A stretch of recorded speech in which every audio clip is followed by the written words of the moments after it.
को गुलाम बनाकर हजारों बादशाह बने हैं। इंसानों को गुलाम बनाकर हजारों बादशाह बने हैं, लेकिन गुलामों को इंसान बनाकर एक ही बादशाह बने हैं।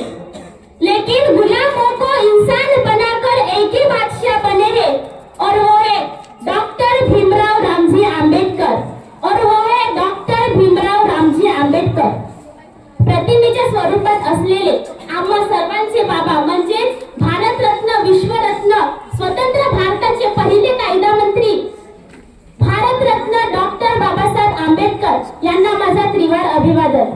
आजच्या कार्यक्रमाचे अध्यक्ष, उपाध्यक्ष तसेच शिक्षक व शिक्षकेतर कर्मचारी व माझ्या मित्र मैत्रिणींनो, तर डॉक्टर बाबासाहेब आंबेडकर यांचा जन्म 14 एप्रिल 1891 रोजी मध्य प्रदेशातील मऊ या गावी झाला।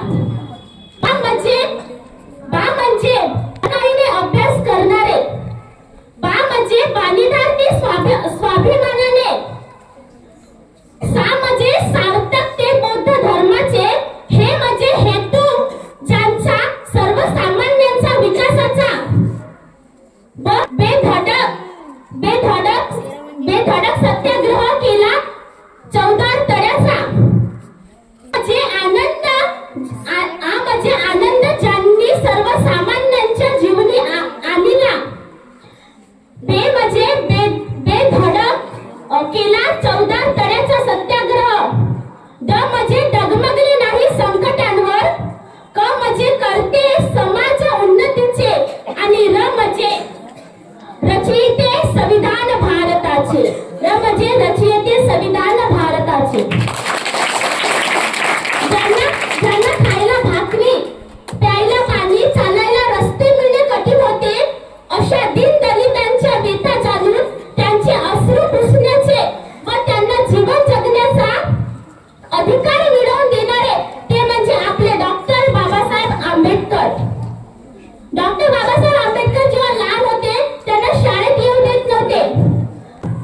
आपले शिक्षण घेतले त्यावेळी जेव्हा बाबासाहेब शिक्षण घेत होते त्यावेळी दिवाबत्तीची वगैरे अशी कोणतीच फॅसिलिटी अवेलेबल नव्हती, तरी सुद्धा त्यांनी रस्त्यावरच्या दिवाबत्तीचा उजेडात अभ्यास केला आणि आपल्या भारताला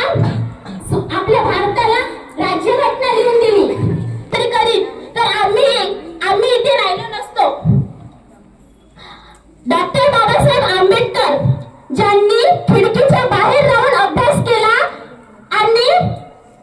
आणि आपल्या भारत देशाला राज्यघटना लिहून दिली, आणि त्या राज्यघटनेवर आपला संपूर्ण भारत देश चालतो। त्यांनी BA, MA, doctor of science, master of science, delete अशा अनेक पदव्या मिळवल्या। दलितांचे तुम्ही तलवार होऊन गेलात, अन्याय